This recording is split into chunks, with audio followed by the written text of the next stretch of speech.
ہر کام کا ایک سلیقہ ہوتا ہے، ایک طریقہ ہوتا ہے، ایک قرینہ ہوتا ہے، ایک ادب ہوتا ہے، مینرز ہوتے ہیں، اور جب کوئی کام صحیح طریقے پر کیا جائے تو وہ صحیح نتائج بھی سامنے لاتا ہے۔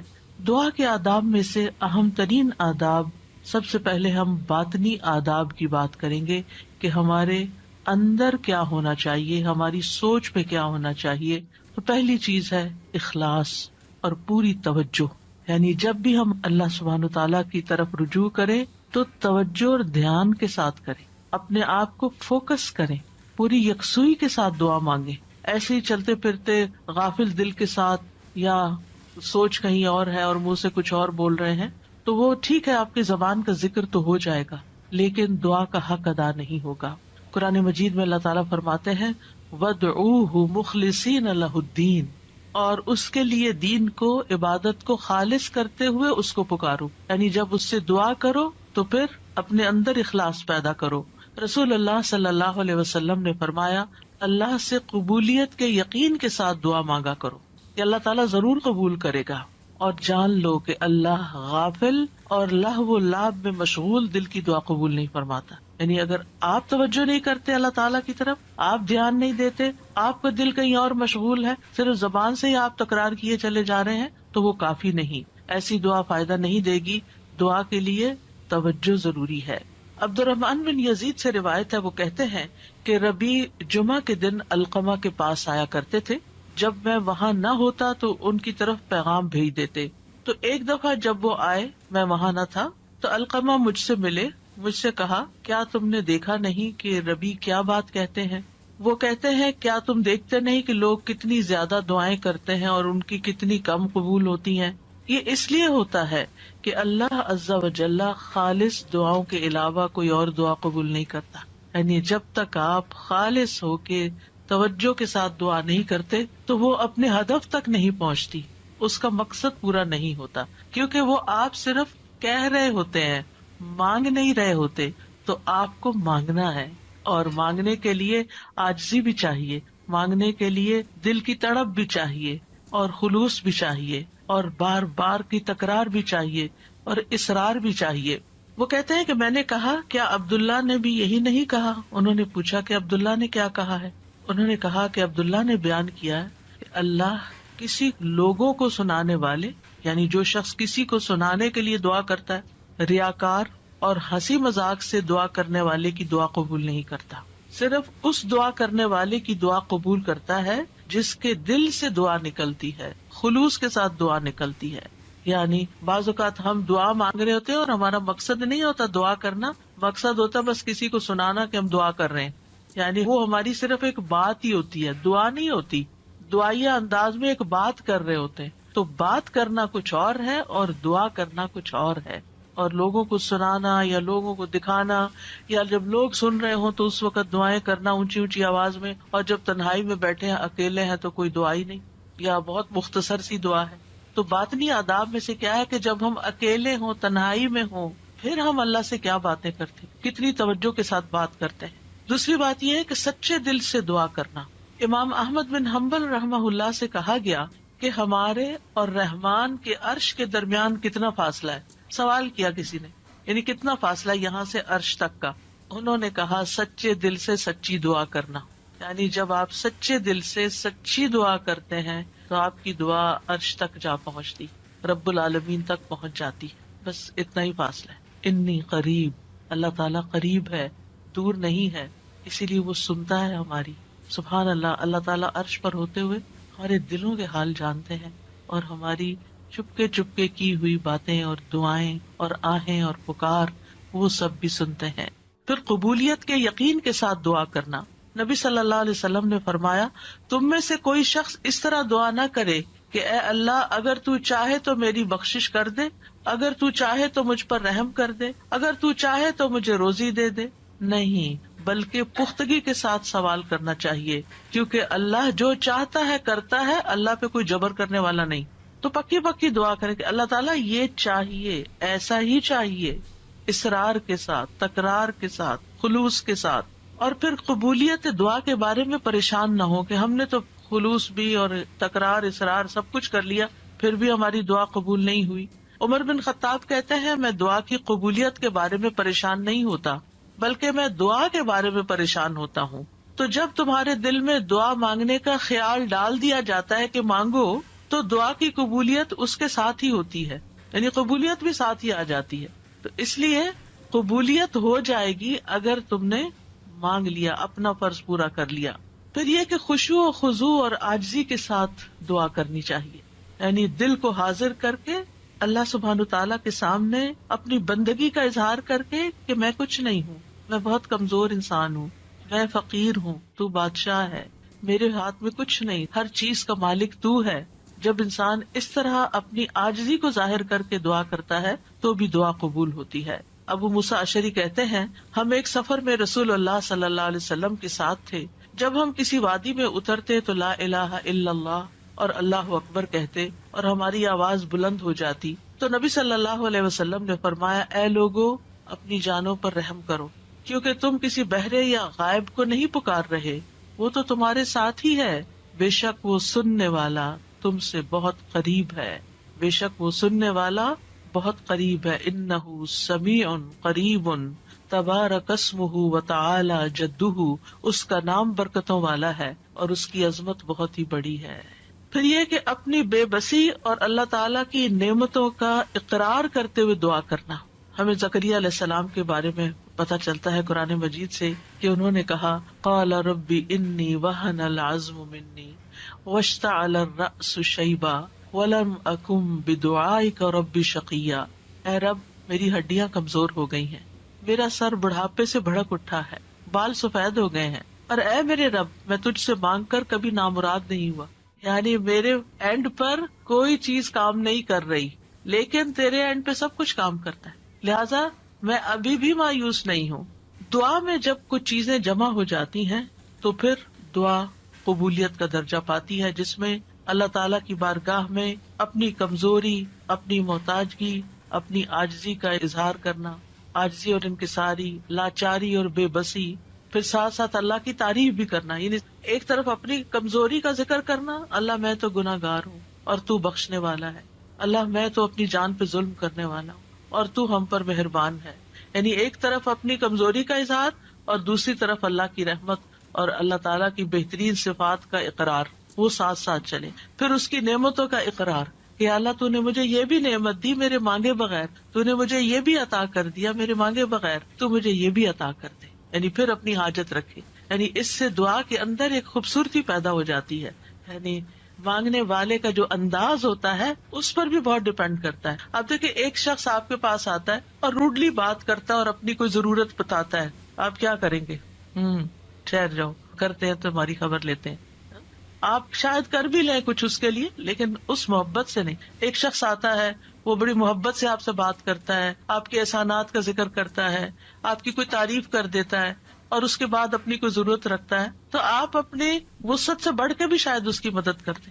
تو جب بندے اور بندے کے بیچ میں یہ معاملہ ہے تو جو اصل بادشاہ ہے اس کا کتنا حق بنتا ہے کہ ہم اس کی نعمتوں کا اقرار کریں، اس کی تعریف کریں اور سچے دل سے اس کی حمد و ثنا بیان کریں. اور پھر خاص طور پر یہ کہ انسان اپنے گناہوں کا اعتراف کرے کہ یا اللہ میں گناہگار ہوں. ایک تو ہوتا نا جو اوپر اوپر سے ہم کہتے رہتے ہیں ہم تو بڑے گناہگار ہیں، وہ والا گناہگار نہیں، جو اصلی والا اپنے کسی گناہ کو یاد کر لیں، یا اللہ مجھ سے یہ بھی زیادتی ہوئی ہے، میرے منہ سے یہ لفظ نکل گئے تھے، فلاں شخص کو میں نے ہرٹ کر دیا تھا، یا اللہ میری نماز لیٹ ہو گئی تھی، مجھے قرآن بھی صحیح نہیں پڑھنا آتا، میں نے پتہ نہیں اور کون سی غلطیاں کی ہیں جو مجھ سے زیادہ تو جانتا ہے، میں تو کر کے بھی بھول چکی ہوں لیکن تو معاف کرنے والا ہے. حضرت سلیمان علیہ السلام نے کیا کیا تھا؟ رب اغفر لی وہب لی ملکا لا ينبغی لأحد من بعدی، اے میرے رب مجھے بخش دے. پہلے اپنی بخشش مانگی، گناہوں کا اعتراف کیا اور پھر اس کے بعد مجھے ایسی بادشاہت عطا کر جو میرے بعد کسی اور کے لیے نہ ہو.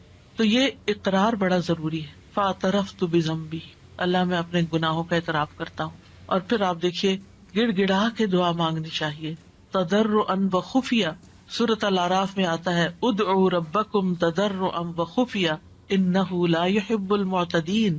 اپنے رب کو گڑ گڑا کے اور خفیہ خفیہ چپ کے پکارو، بے شک وہ حد سے بڑھنے والوں سے محبت نہیں کرتا. یعنی حد سے بڑھنا کیا ہے کہ بہت چیخ چلا کے دعا کرنا، یا پھر یہ کہ انسان وہ چیزیں مانگنے لگے کہ جو اس کو زیب نہیں دیتی، تضرع جو ہوتا ہے اس میں رونا بھی شامل ہوتا ہے، اپنی عاجزی اور انکساری کا اظہار بھی ہوتا ہے، اور اصرار بھی ہوتا ہے. تضرع گڑ گڑانے کے معنوں میں یہ ساری چیزیں شامل ہیں. یعنی انسان اس طرح اپنے آپ کو اپنے رب کے سامنے بے بس پیش کرے اور اس کے الفاظ ایسے ہوں کہ اس کے اندر سے دل کی ساری خرابیاں نکل جائیں. یعنی آئی ایم نتھنگ، اے اللہ میں کچھ نہیں. اینڈ یو مین اٹ، کہ واقعی انسان سمجھے کہ میں بہت کمزور ہوں، غلطیوں کا پتلا ہوں، لیکن پھر بھی میں تیرے در پہ آیا ہوں. تو بادشاہ ہے، تو مجھے خالی ہاتھ نہیں لوٹائے گا، میری تجھ سے ہی امیدیں ہیں ساری.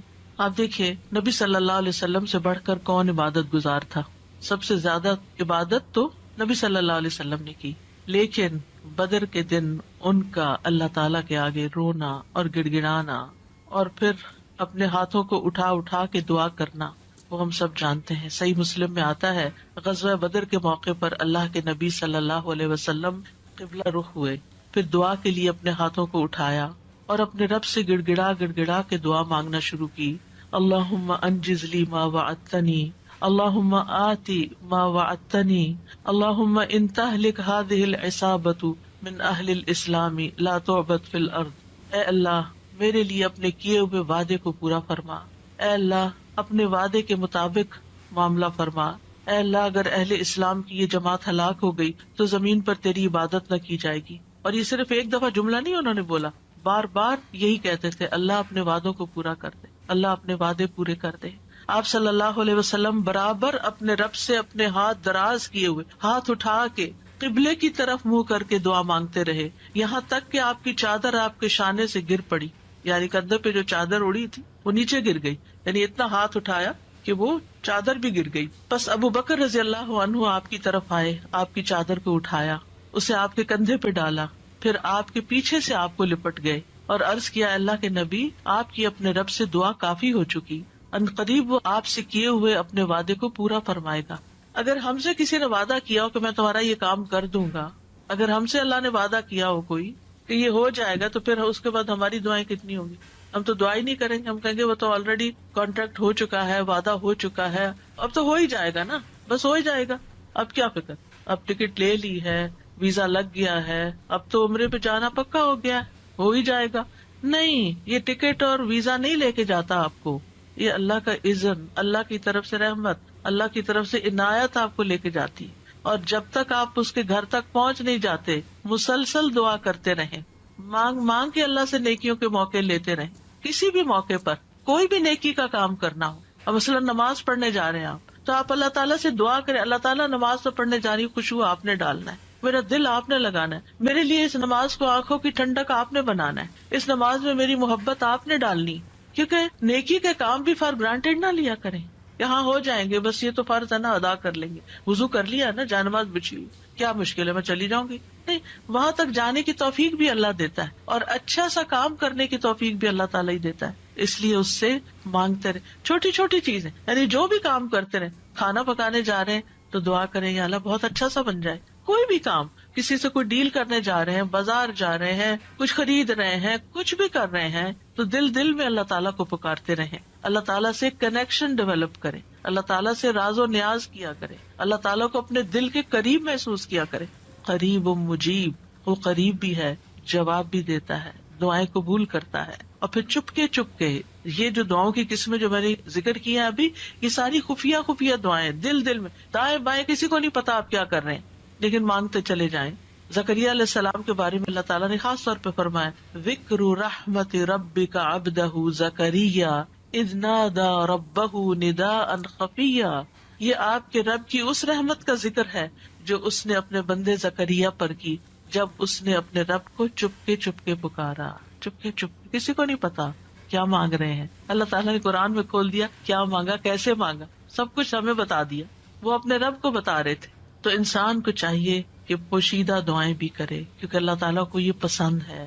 اللہ سے وہی انسان تنہائی اور علیحدگی میں سرگوشی کرتا ہے جس کو یہ یقین ہو کہ اللہ تعالیٰ اس کے بہت قریب ہے.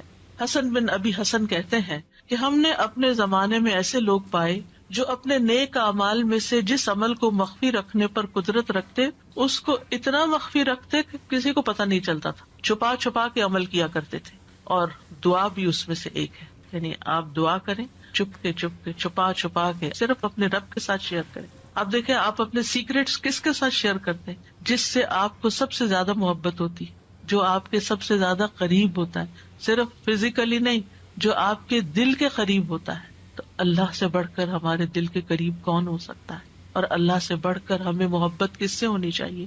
سب سے زیادہ محبت بھی اسی سے، اور سب سے زیادہ قربت کا احساس بھی اسی کے ساتھ، اور پھر سب سے زیادہ راز و نیاز بھی اسی کے ساتھ، مناجات بھی اسی کے ساتھ.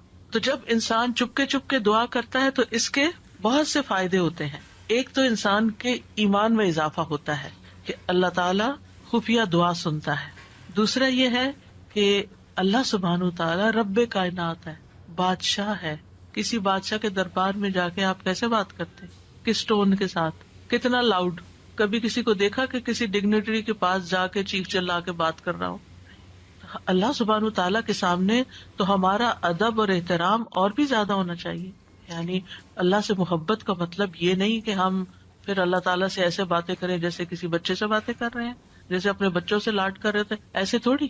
ادب، احترام. پھر آپ دیکھیے کہ جب انسان چپ کے اور ادب احترام کے ساتھ بات کرتا ہے تو اس میں اخلاص بھی زیادہ ممکن ہوتا ہے. تو یہ چند آداب تھے، باطنی آداب. اب ظاہری آداب. ظاہری آداب میں آپ دعا تو کبھی بھی کہیں بھی مانگ سکتے ہیں، وضو ہو یا نہ ہو. لیکن اگر آپ کی کوئی خاص دعا ہے، کوئی خاص حاجت ہے، کوئی خاص بات ہے، تو پھر آپ باوضو ہو کے، پاک صاف ہو کے اللہ تعالیٰ کی حضور فارملی بیٹھ کے نماز پڑھ کے پھر خاص طرح دعا کریں. یعنی یہ مستحب عمل ہے، فرض نہیں ہے، لازم نہیں ہے. کیونکہ آپ دیکھیے کہ جب انسان باوضو ہوتا ہے نا تو اس کی کیفیت اور ہوتی ہے. تو اس اچھی کیفیت کے ساتھ آپ جب مانگتے ہیں تو قبولیت کے زیادہ امکانات ہوتے ہیں. لیکن اگر کوئی وضو نہ کر سکے کوئی حرج نہیں. ابو عامر رضی اللہ عنہ جب شہید ہوئے تو ابو موسیٰ اشعری رضی اللہ عنہ نے آ کر نبی صلی اللہ علیہ وسلم کو خبر دی اور کہا کہ ابو عامر نے کہا تھا کہ آپ صلی اللہ علیہ وسلم کے پاس جا کر کہنا کہ میرے لیے استغفار کریں. تو اب وہ شہید ہو چکے ہیں. آپ نے پانی طلب کیا، وضو فرمایا، پھر اپنے ہاتھ اٹھا کر دعا کی، اے اللہ ابو عامر کی مغفرت فرما. کیا ہمیں اگر کوئی دعا کے لیے کہتا ہے، ہم نے بھی کبھی ایسا اہتمام کیا؟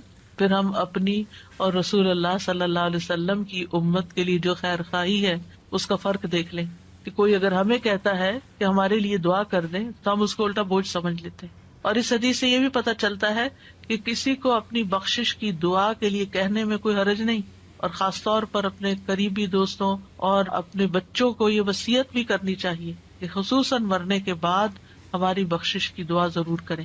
سب سے بہترین تحفہ جو ہم کسی میت کو بھیج سکتے ہیں وہ اس کے لیے دل سے کی ہوئی بخشش کی دعا ہے. آج کل تو بس ایک رواج چل پڑا ہے کہ کوئی فوت ہوتا ہے گروپ میں ڈال دیتے ہیں اور سارے اٹھا کے کٹ پیسٹ کر کے دعائیں پیسٹ کرتے جاتے ہیں اور فارغ ہو جاتے ہیں، اور بیٹھ کے آرام سے سکون سے توجہ سے دعا نہیں کرتے کہ جانے والے کو اس وقت پتہ نہیں کیسی ضرورت ہوگی ہماری دعا کی. تو ہمارے خلوص کا یہ تقاضا ہے کہ ہم اپنے پیاروں کے لیے بہت اہتمام کے ساتھ دعا کریں کہ ہم دنیا میں ہوں یا نہ ہوں، اور خصوصاً جب والدین چلے جائیں دنیا سے تو وہ اور زیادہ ہماری دعاؤں کے محتاج ہو جاتے ہیں. پھر اسی طرح دعا کرتے وقت قبلہ رخ ہو جانا افضل ہے، یہ بھی مستحب ہے. نہ ہو کوئی بات نہیں، کسی بھی جگہ کسی بھی طرف رخ کر کے آپ دعا کر سکتے ہیں. نبی صلی اللہ علیہ وسلم نے ایک جمعہ کے دن بارش کی دعا مانگی تھی. اس وقت آپ کا چہرہ مشرق کی طرف تھا، قبلے کی طرف نہیں، کیونکہ آپ جمعے کا خطبہ دے رہے تھے. تو جمعے کے خطبے میں پھر اپوزٹ ڈائریکشن پہ انسان کھڑا ہوتا ہے، تو آپ نے دیر اینڈ دین دعا مانگ لی. لیکن اوور آل آپ دیکھیے کہ جب آپ عبادت کے وقت قبلہ رخ ہو کے بیٹھتے ہیں تو اس سے ایک پازیٹیو انرجی آپ کے اندر سے آتی، آپ کو ایک فیلنگ آتی ہے، آپ کا فوکس بڑھ جاتا ہے. قبلہ ہے بھی کس لیے؟ ایک فوکس کے لیے نا، آرگنائز کرنے کے لیے نمازوں کو، کہ پوری دنیا کے جو نمازی ہیں وہ ایک ہی طرف رخ رکھے. اور اسی لیے آپ دیکھیں کہ جب ہم حرم شریف جاتے ہیں، کعبہ کے پاس جاتے ہیں، تو کتنی پازیٹیو انرجی لے کر آتے ہیں. ہماری سوچیں، ہمارے خیال، ہمیں سارے غم بھول جاتے ہیں، ساری پریشانیاں دور ہو جاتی ہیں، اور ایک اور خاص طرح کی انرجی ہمارے اندر آ جاتی ہے. تو اس لیے بہتر ہے کہ قبلے کی طرف منہ کر لیں، نہیں ہے تو کوئی بات نہیں.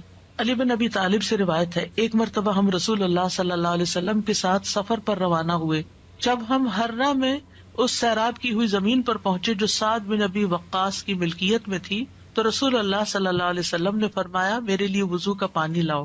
جب نبی صلی اللہ علیہ وسلم وضو کر چکے تو قبلہ رخ ہو کر کھڑے ہو گئے، اللہ اکبر کہہ کے فرمایا، اے اللہ، ابراہیم جو تیرے بندے اور تیرے خلیل تھے، انہوں نے اہل مکہ کے لیے برکت کی دعا کی تھی، اور میں محمد تیرا بندہ اور تیرا رسول ہوں صلی اللہ علیہ وسلم، میں تجھ سے اہل مدینہ کے حق میں دعا مانگتا ہوں کہ اہل مدینہ کے مد اور سا میں اہل مکہ کی نسبت دگنی برکت عطا فرما دے۔ مد اور سا پیمانے ہیں جن سے ناپ کے تول کی چیزیں دی جاتی تھی، اسکیلز ہیں۔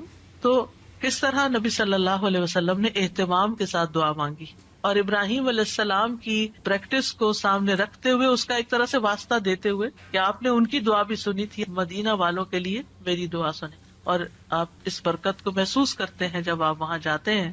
یہاں اس حدیث سے کیا پتہ چلتا ہے کہ آپ نے دعا کے لیے وضو بھی کیا اور دعا کے لیے قبلہ رخ بھی ہوئے، یعنی دونوں کام کی توجہ اور فوکس، اور ایک ادب کے تقاضے کے تحت۔ ضروری نہیں کہ ہر وقت کیا جائے، لیکن کیونکہ اس وقت آپ نے نماز نہیں پڑھائی کوئی، خالی دعا کے لیے آپ نے یہ اہتمام کیا۔ پھر اسی طرح یہ کہ ہاتھ پھیلا کے، ہاتھ اٹھا کے دعا کرنی چاہیے۔ رسول اللہ صلی اللہ علیہ وسلم نے فرمایا، بے شک تمہارا رب تبارک و تعالی بڑی شرم والا اور بڑے کرم والا ہے، اس کو اس بات سے شرم آتی ہے کہ اس کا کوئی بندہ اس کے آگے ہاتھ پھیلائے اور وہ ان کو خالی لوٹا دے، یعنی آپ ہاتھ کرتے ہیں آگے تو خالی نہیں لوٹاتا، وہ آپ کو عطا کرتا ہے۔ اچھا، بعض لوگ تو کیا کرتے ہیں، ایسے مٹھیاں بند کر کے ایک مٹھی کے نیچے دوسرا ہاتھ، اتفاق سے نظر پڑ جاتی ہے، کچھ لوگ نماز کے بعد ایسے بیٹھے ہوتے ہیں اور دعا کر رہے ہوتے ہیں، کچھ لوگ تو یہ ہے کہ ہاتھ سے اٹھاتے ہیں تو بس اس طرح ڈھیلے ڈھالے سے چھوڑ دیتے ہیں۔ تو کم از کم اتنے تو اٹھائیں کہ آپ کی بازو کو محسوس ہو کہ آپ کے ہاتھ اٹھے ہوئے ہیں، اور اوپر تو آپ جتنا چاہیں پھر لے جائیں۔ پھر اسی طرح ایک اور روایت میں ہے، رسول اللہ صلی اللہ علیہ وسلم نے فرمایا، جب تم اللہ سے سوال کرو تو اپنے ہاتھوں کی ہتھیلیوں کے ساتھ مانگا کرو، ہاتھ پھیلایا کرو، ہاتھوں کی پشت سے نہیں مانگو، الٹے ہاتھ سے نہیں دعا کرنی کہ آپ کے ہاتھ نیچے کی طرف ہو، یعنی ہتھیلی اندر ہو، جیسے کوئی چیز کسی سے مانگتے ہیں یا لیتے ہیں، ایسے لینے والے انداز میں۔ پھر اسی طرح حمد و ثنا اور درود پڑھ کر دعا کرنی چاہیے۔ دعا مانگنے سے پہلے اللہ تعالیٰ کی خوب حمد و ثنا، تعریف اور اللہ تعالیٰ کی تسبیح اور اللہ تعالیٰ کی بڑائی بیان کرنی چاہیے، اور اللہ تعالیٰ کے اچھے اچھے ناموں کا واسطہ دے کر اللہ سے دعا کرنی چاہیے۔ پھر نبی صلی اللہ علیہ وسلم پر درود بھیج کر اللہ تعالیٰ سے سوال کرنا چاہیے۔ ابن مسعود کہتے ہیں، جب کوئی آدمی اللہ سے سوال کرنے کا ارادہ کرے تو پہلے وہ اللہ کی ایسی حمد و ثنا بیان کرے جو اس کے لائق ہے، پھر نبی صلی اللہ علیہ وسلم پر درود بھیجے، اس کے بعد دعا کرے، اس طرح ممکن ہے کہ وہ کامیاب ہو جائے، یعنی اپنی مطلوبہ چیز پا لے۔ پھر اسی طرح یہ ہے کہ جامع دعائیں کرنی چاہیے، کمپریہنسو۔ حضرت عائشہ کہتی ہیں کہ رسول اللہ صلی اللہ علیہ وسلم جامع دعا پسند فرماتے اور اس کے علاوہ کو چھوڑ دیتے، بہت لمبی نہیں کرتے تھے، مختصر، یعنی بہت لمبی دعا اور بہت ڈیٹیل میں جانے کی بجائے جامع کلام اور اچھے کلمات کا انتخاب کیا جائے جس سے اللہ تعالیٰ کی رحمت ہماری طرف آئے۔ اچھے الفاظ کا جو چناؤ ہے، اس کے بارے میں خطابی کہتے ہیں کہ انسان کو چاہیے کہ اپنی دعا کے لیے اور اپنے رب کی تعریف کے لیے اچھے الفاظ اور عمدہ کلمات کا انتخاب کرے، اور ان کلمات کا انتخاب کرے جن کے اندر یعنی تھوڑے لفظوں میں میننگ زیادہ ہو۔ جامع کا مطلب یہی ہوتا ہے، کیونکہ یہ بندے کی مناجات ہے، یعنی بندے کی سرگوشیاں ہیں اس ہستی کے لیے جو سب سرداروں کا سردار ہے، کوئی اس جیسا نہیں، کوئی اس کے مشابہ نہیں۔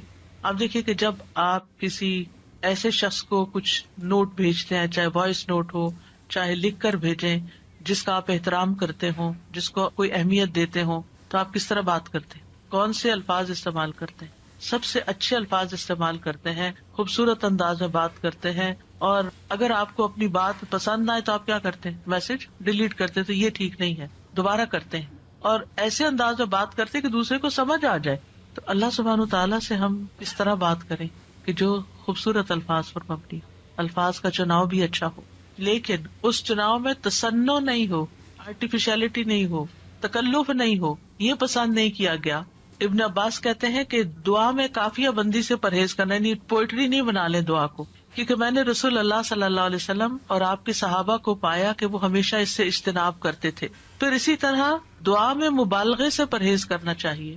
رسول اللہ صلی اللہ علیہ وسلم نے فرمایا، ان قریب اس امت میں ایسے لوگ آئیں گے جو طہارت اور دعا میں مبالغہ کریں گے۔ طہارت میں مبالغہ کیا ہے؟ کہ اب جیسے وضو کرنا ہے نا تو اس کے لیے اتنا پانی گرانا اور دھوتے چلے جانا اور بار بار دھونا کہ ابھی صاف نہیں ہوئے، ابھی میرا خیال ہے ہم پاک نہیں ہوئے. نہیں، اس میں انسان کو اعتدال اختیار کرنا چاہیے. نبی صلی اللہ علیہ وسلم تھوڑے سے پانی سے پورا وضو کر لیا کرتے تھے. اور اسی طرح دعا میں مبالغہ آرائی جو ہے وہ بھی پسندیدہ نہیں ہے. پھر اپنے گناہوں کا اعتراف کر کے توبہ استغفار کر کے دعا کرے. نبی صلی اللہ علیہ وسلم نے فرمایا، ایک بندے نے گناہ کیا اور کہا اے میرے رب میں نے گناہ کیا تو مجھے بخش دے. اس کے رب نے فرمایا کیا میرا بندہ جانتا ہے کہ اس کا کوئی رب ہے اور گناہ کی وجہ سے سزا بھی دیتا ہے؟ میں نے اپنے بندے کو بخش دیا، کیونکہ میرے بندے کا یہ یقین تھا کہ میرا رب بخشش فرمانے والا ہے، اسی لیے وہ میرے پاس آیا بخشش مانگنے کے لیے، تو میں نے اس کو بخش دیا. دعا کرنے والے کو پہلے اپنے لیے دعا کرنی چاہیے، پھر اپنے قریب والوں کے لیے، پھر دور والوں کے لیے.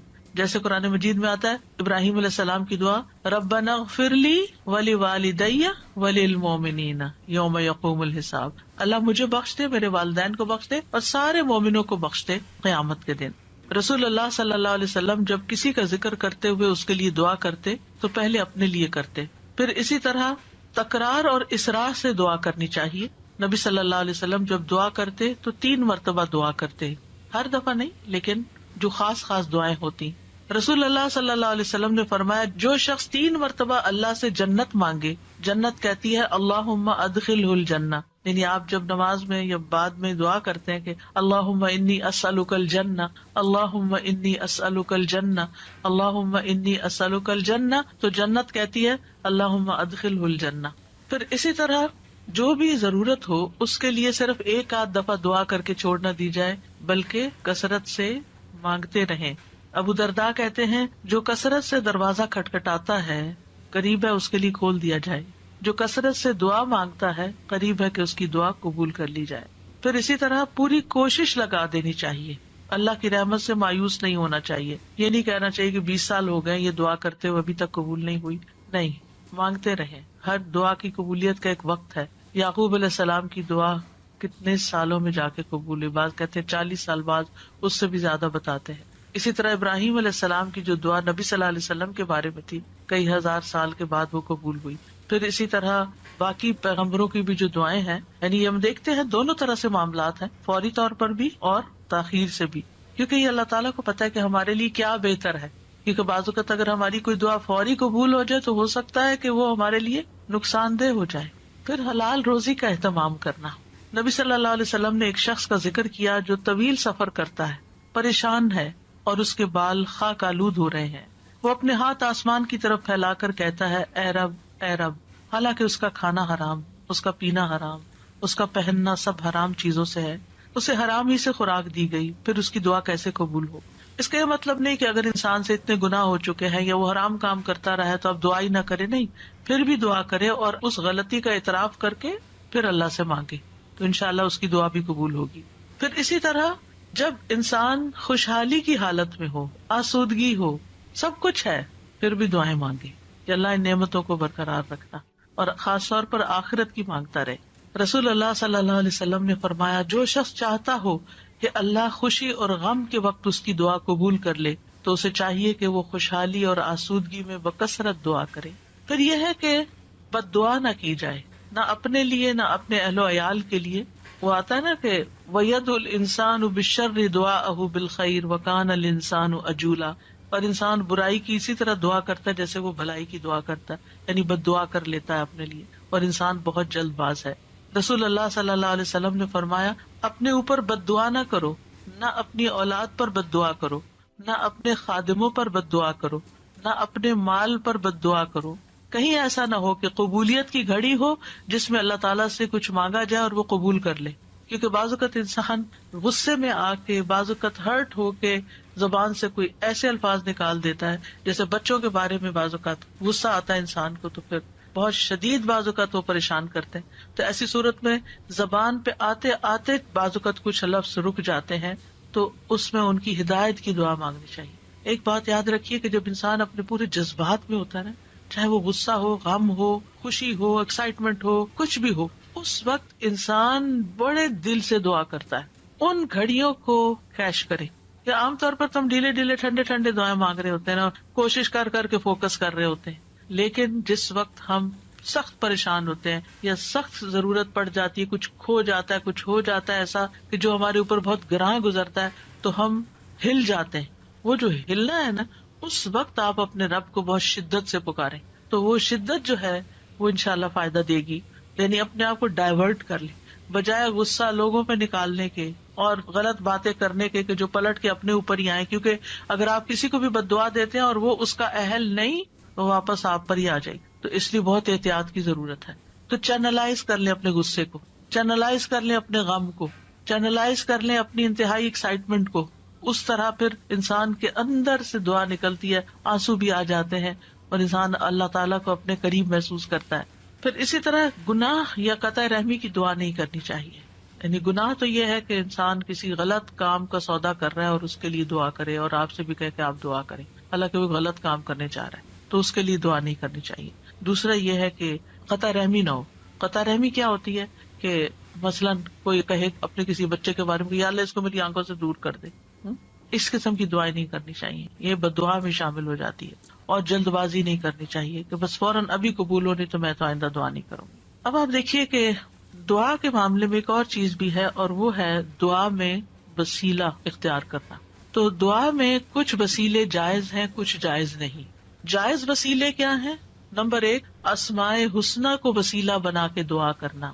قرآن مجید میں آتا ہے وَلِلَّهِ الْأَسْمَاءُ الْحُسْنَى فَادْعُوهُ بِهَا، اور سب اچھے نام اللہ ہی کے ہیں، سو اسے ان کے ساتھ پکارو، اچھے ناموں کے ساتھ. مثلا ہم یہ کہیں کہ یا حی یا قیوم برحمتک استغیث، اب یہاں اللہ کے ناموں کو وسیلہ بنایا اور رحمت مانگی. یا ذا الجلال والاکرام، یا من بیدہ ملکوت السماوات والارض، یا رب ربنا، یا رب العالمین، یا ارحم الراحمین، یا اللہ یا رحمان یا رحیم، یا اللہ یا کریم، یا وہاب. رزق مانگنا تو یا رزاق.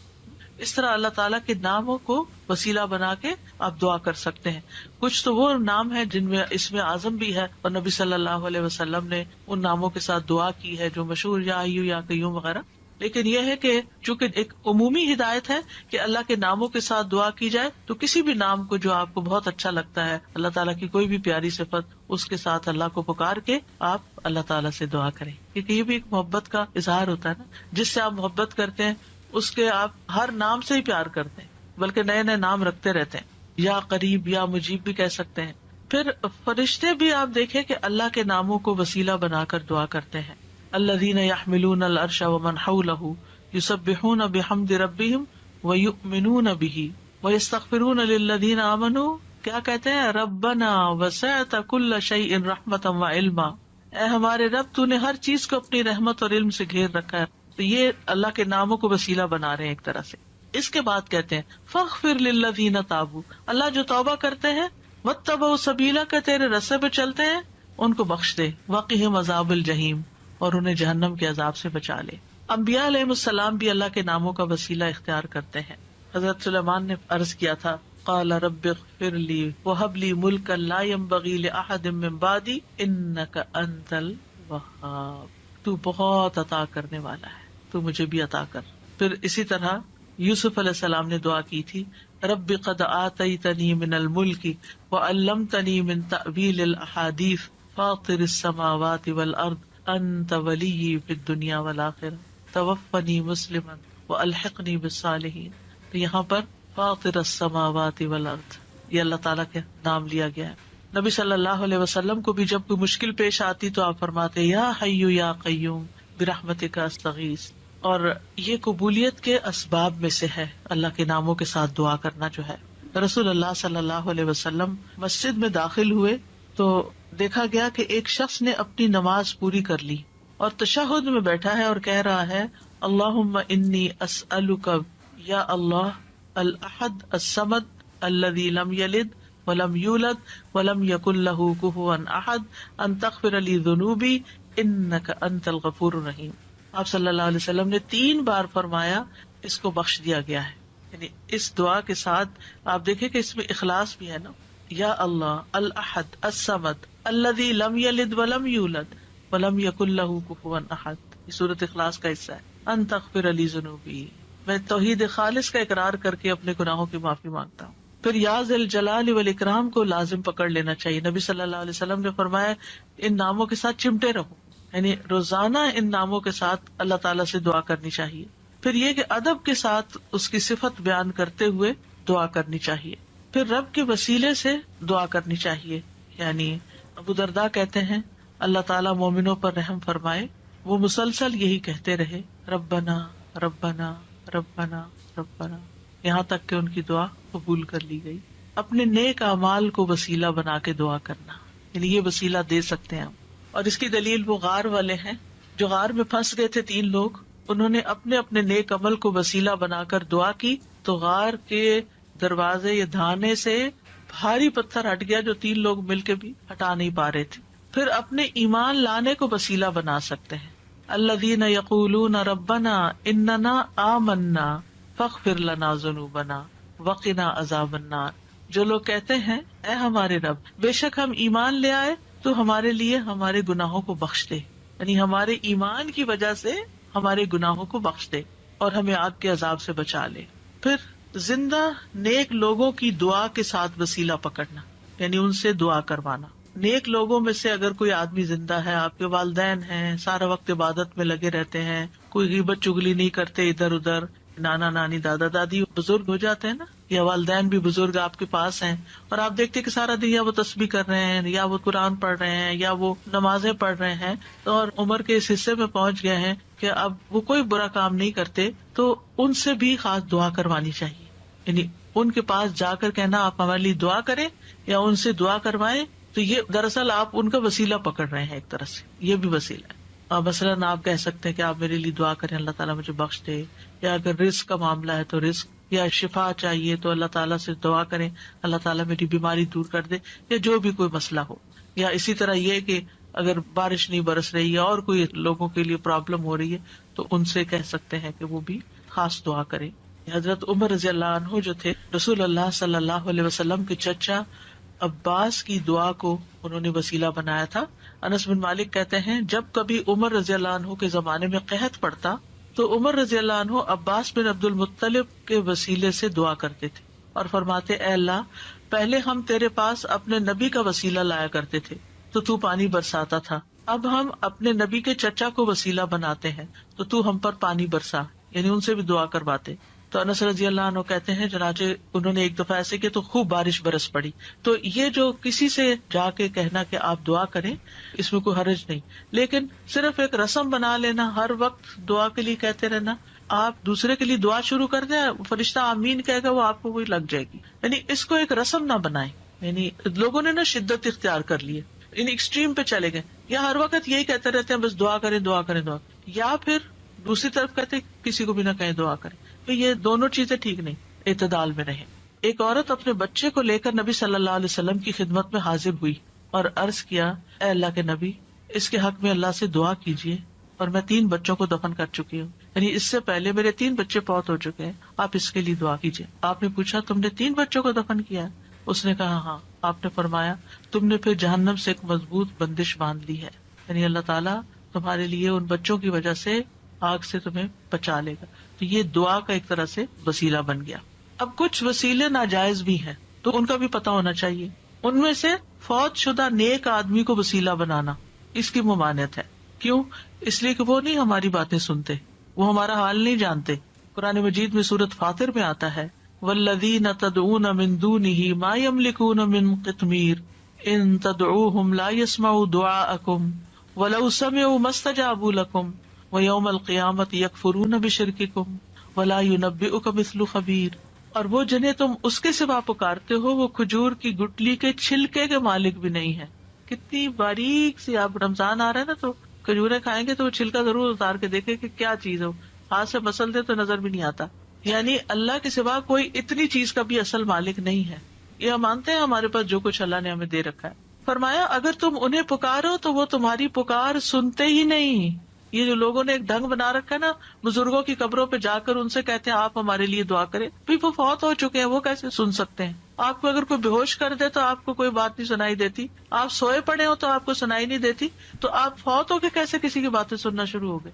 اور اگر وہ سن بھی لے تو تمہیں جواب نہیں دے سکتے. اگر وہ سن لیں.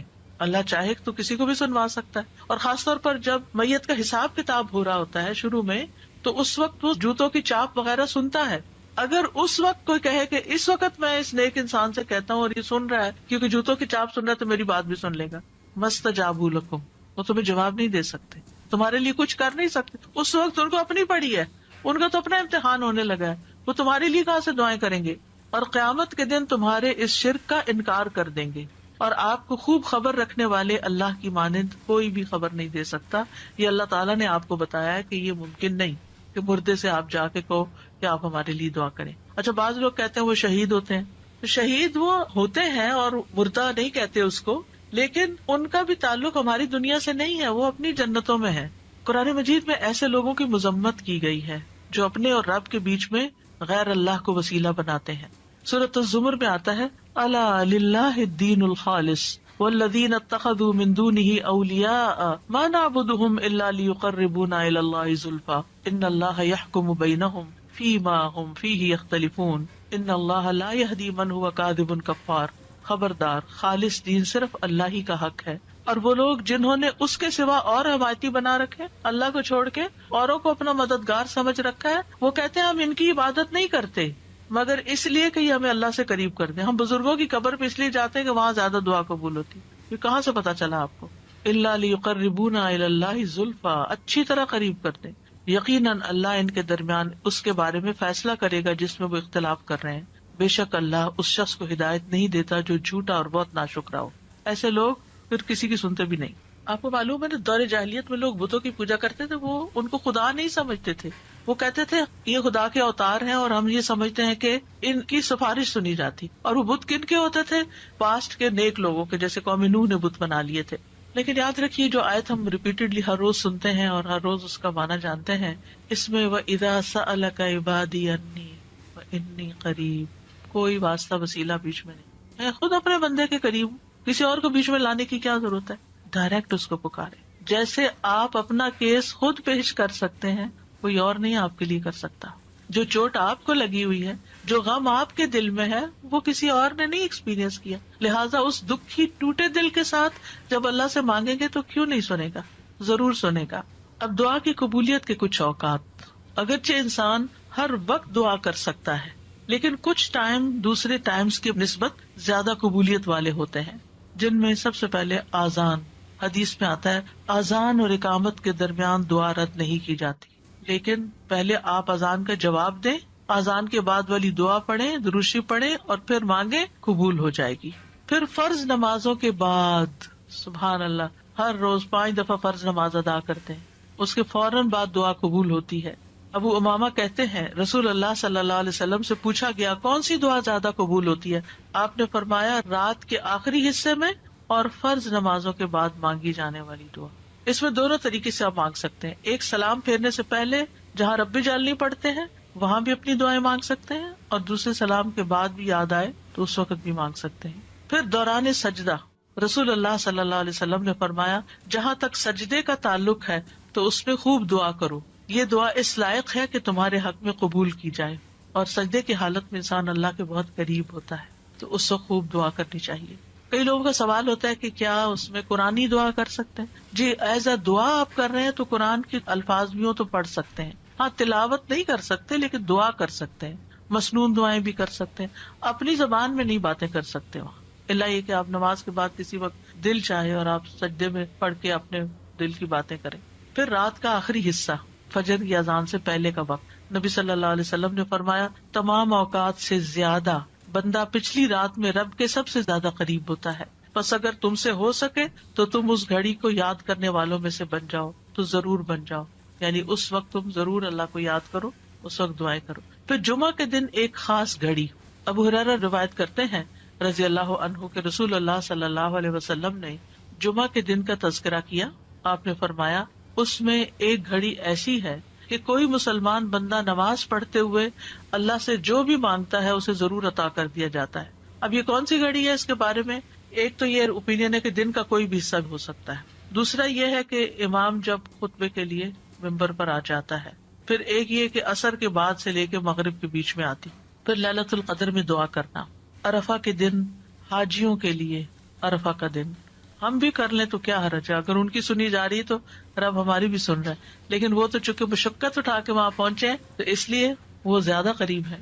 نبی صلی اللہ علیہ وسلم نے فرمایا بہترین دعا وہ ہے جو عرفہ کے دن مانگی جائے۔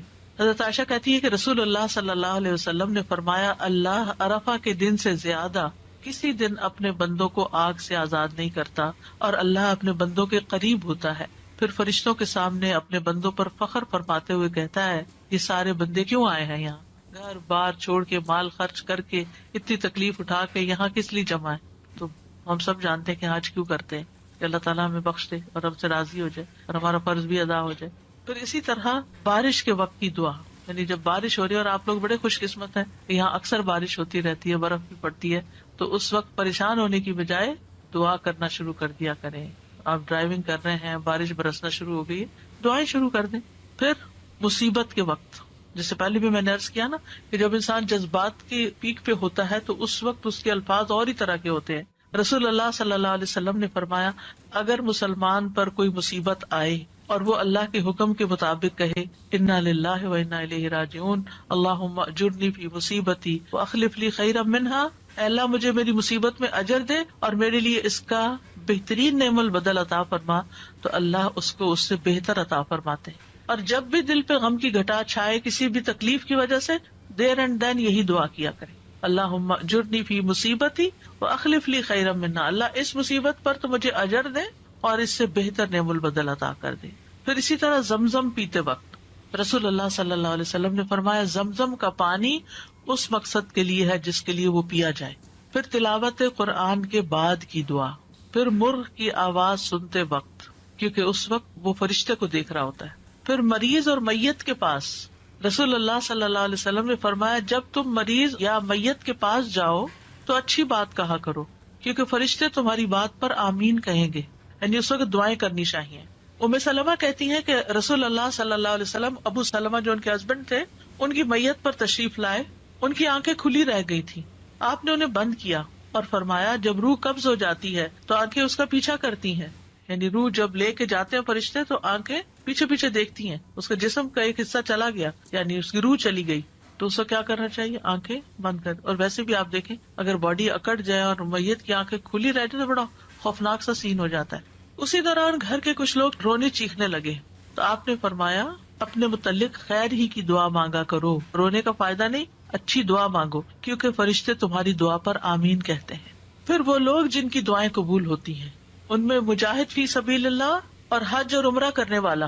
رسول اللہ صلی اللہ علیہ وسلم نے فرمایا اللہ کے راستے میں غازی اور حج کرنے والے اور عمرہ کرنے والے اللہ کے وفد ہیں، ڈیلیگیشنز ہیں اللہ کی طرف جانے والے۔ اللہ نے انہیں بلایا تو انہوں نے اس دعوت کو قبول کر لیا اور پھر انہوں نے اللہ سے مانگا تو اللہ نے ان کو عطا کر دیا۔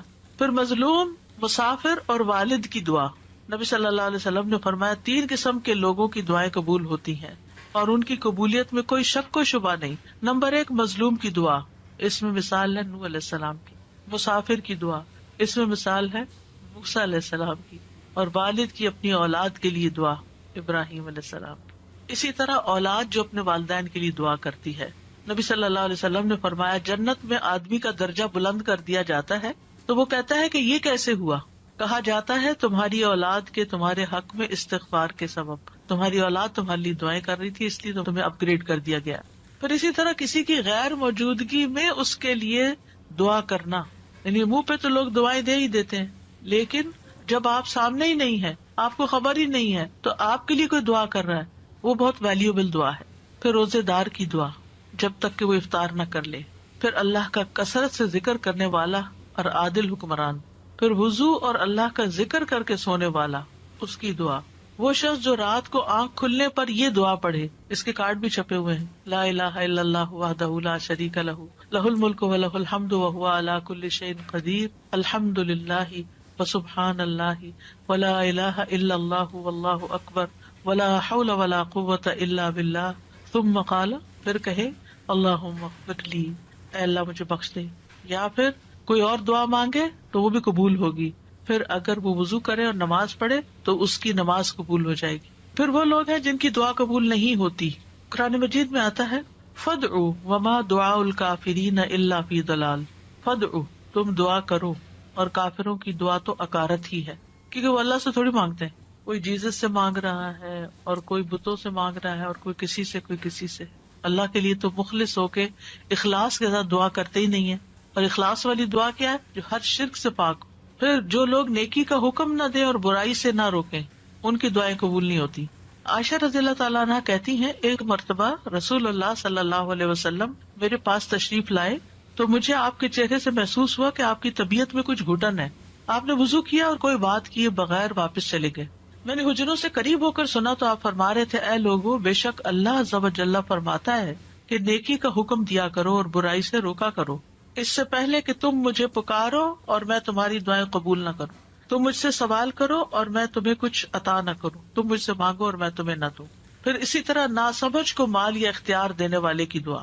قرآن مجید میں آتا ہے، وَلَا تُؤْتُوا السُّفَهَاءَ أَمْوَالَكُمْ، یعنی بے وقوفوں کو اپنے مال مت دو، یعنی جن میں ان کو مینج کرنے کی صلاحیت نہیں ہے، نہ تجربہ کار لوگ، ان کو نہیں دو، پیسے ضائع کر دیں گے. تو بہرحال یہ کچھ آداب تھے، اور اس کے ساتھ ہی یہ کہ کون سے لوگ ہیں جن کی دعائیں قبول ہوتی ہیں، کون سے اوقات ہیں، کون سی جگہ ہیں. اور آخر میں یہ کہوں گی کہ ہمیں اللہ تعالیٰ سے کثرت سے دعا کرنی چاہیے، اس سے مانگتے رہنا چاہیے، کیونکہ ہم محتاج ہیں. دوسروں سے کہنے کی بجائے خود اللہ تعالیٰ سے زیادہ دعائیں کریں. دعا میں عاجزی اور افتقار ہونا چاہیے، اصرار ہونا چاہیے، اور پھر قبولیت کے اسباب اختیار کریں، یعنی جگہیں، ٹائم، یعنی کس قسم کی مناسبت ہے اس سے. تو اللہ تعالیٰ سے دعا ہے کہ وہ ہمیں دعا کرنا سکھا دے اور ایسی دعائیں کرنے کی توفیق دے جو ہمارے لیے قبولیت کا باعث ہوں. اصرار سے مانگتے ہیں اللہ تعالیٰ سے، بار بار وہی بات چیت کرتے ہیں اور ضد بھی کرتے ہیں، لیکن ہمیں نہیں پتا کہ وہ چیز ہمارے لیے صحیح ہے کہ نہیں، ہم مانگتے رہیں تو اللہ تعالیٰ اس کے بدلے کیا کیا دے گا. کل کے لیکچر میں ہم نے پڑھا تھا کہ بعض اوقات آپ اصرار کر رہے ہیں، اللہ کو پتا یہ نہیں آپ کے لیے ٹھیک، لیکن چونکہ آپ دعا کر رہے ہیں، آپ عبادت کی حالت میں، آپ کو مناجات کی لذت مل رہی ہے، آپ کے بوجھ اتر رہے ہیں، آپ کے گناہ معاف ہو رہے ہیں. یعنی بعض اوقات دعا نہیں قبول ہوتی لیکن اس کے بدلے گناہ معاف ہو جاتے ہیں. بعض اوقات کوئی آنے والی مصیبت ٹال دی جاتی ہے، تو بعض اوقات اللہ تعالیٰ اس سے بہتر کوئی اور چیز آپ کو دے دیتا ہے.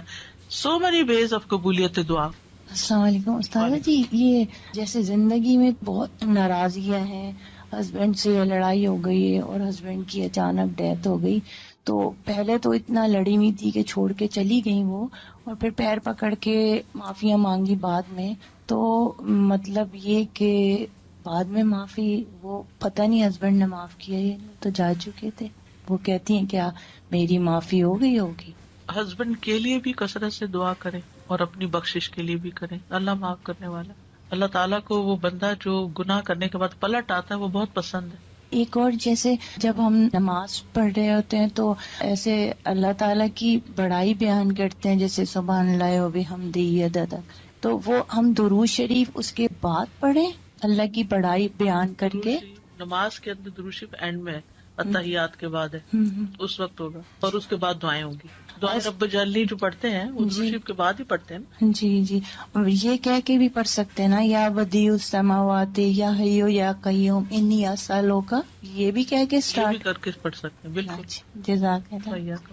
سادہ جی، یہ جو کہتے ہیں نا کہ ہم اپنے والدین کی جو دعائیں مانگتے ہیں تو ان کے جنت میں درجات اللہ تعالیٰ بلند کرتے ہیں. الحمدللہ ہم سب کی یہی ہوتا ہے کہ ہمارے ماں باپ اللہ کی رحمت سے وہاں ہو، نہ ہو تو پھر کہاں کیا ہوتا ہے، مطلب نکل آئیں گے جہاں کسی اور مشکل میں ہے تو ان کی پھر لگتی ہے. ایمان کے ساتھ تو امید ہے نا یہی. انشاءاللہ امید تو بالکل سب کو یہی ہوتی ہے کہ وہاں ہے، لیکن یہ کہ اگر کہیں اللہ نہ کرے کہ کہیں اور بھی ہیں، یا ان کا حساب سخت ہو رہا ہے، یا کوئی اور ایسی مسئلہ آ گیا ان کو، تو اس سے نکل آئیں گے دعاؤں کی بدولت. آپ نے دیکھا ہوگا کئی لوگ خواب میں آتے ہیں اور خواب میں آ کے کہتے ہیں ہمارے لیے دعا کرو یا ہمارے لیے صدقہ کرو، یا اپنی کوئی پریشانی بتاتے ہیں، یا آپ ان کو برے حال میں دیکھتے ہیں تو پھر آپ ان کے لیے صدقہ اور دعا وغیرہ کرتے ہیں.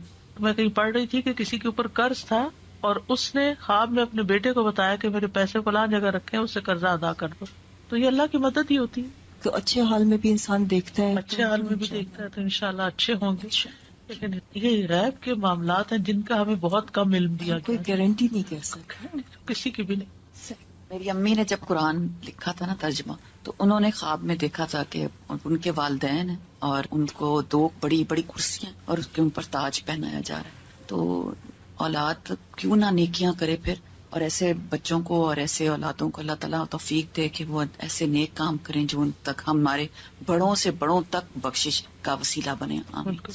بلکہ ایک ٹپ دوں گی، رمضان میں جو بھی صدقہ خیرات کریں اس میں ساتھ اپنے والدین کو بھی شامل کر لیں. استاد آپ نے شروع میں بتایا کہ ہم کسی کے لیے دعا مانگتے ہیں تو اس میں بس ہم ایک سرسری لفظ یوز کر دیتے ہیں، تو جب کوئی اچھا کام کرتا ہے بچے بھی کوئی بھی تو ہم اس وقت کہہ دیتے ہیں دعا، تو اس وقت کہہ سکتے اس طرح اٹس اوکے، یا اس وقت ہم کوئی خاص ادب کے ساتھ مانگیں؟ مطلب ادب اس وقت کیا ہوگا کہ الفاظ اچھے ہوں اور احترام ہو، یعنی ہر وقت وضو کرنا، ہر وقت قبلہ رخ ہونا، ہر وقت فارمل اس میں بیٹھ کے کرنا یہ نہیں ممکن ہوتا. چلتے پھرتے اٹھتے بیٹھتے ہر حال میں آپ دل میں پکار سکتے ہیں. آپ نے ابھی ارشاد فرمایا کہ جب ہم ہتھیلیاں کھول کے ہتھیلیوں سے دعا مانگنی چاہیے. جی، تو جب ہم سجدے میں جیسے دعا قبول ہوگی تو ہمارے تو ہاتھ یوں ہوتے ہیں، تو ہم ان کو یوں کریں. نہیں، سجدے میں ہمیں نہیں پھیرنا. سجدے میں تو پوزیشن ہے نا سجدے کی، وہ تو آپ سجدہ کر رہے ہیں جی اور اس میں دعا آ گئی. رائٹ. لیکن جب آپ دعا مانگ رہے ہیں تو اس وقت دعا کی پوزیشن میں آ جائیں گے، یعنی سجدے کے علاوہ جب دعا مانگ رہے ہیں. اور روزے پہ کہتے ہیں نبی صلی اللہ علیہ وسلم کہ وہ خود ہمارے سلام کا جواب دیتے ہیں. جی ہاں، تو ان کو ہمارا سلام پہنچایا جاتا ہے. پہنچایا جاتا جی ہے. ہاں. تو وہاں ہم نہیں ان کو وسیلہ بنا کے دعا مانگ سکتے. یہ کسی صحابی نے نہیں بنایا. اچھا. دیکھیں جب حضرت عمر نبی صلی اللہ علیہ وسلم کی وفات کے بعد دعا کروانے گئے تھے تو حضرت عباس کے پاس گئے تھے، قبر پہ نہیں آئے تھے. ٹھیک ہے. اوکے. سبحانک اللہم و بحمدک، اشہد ان لا الہ الا انت، استغفرک و اتوب الیک. السلام علیکم و رحمۃ اللہ وبرکاتہ.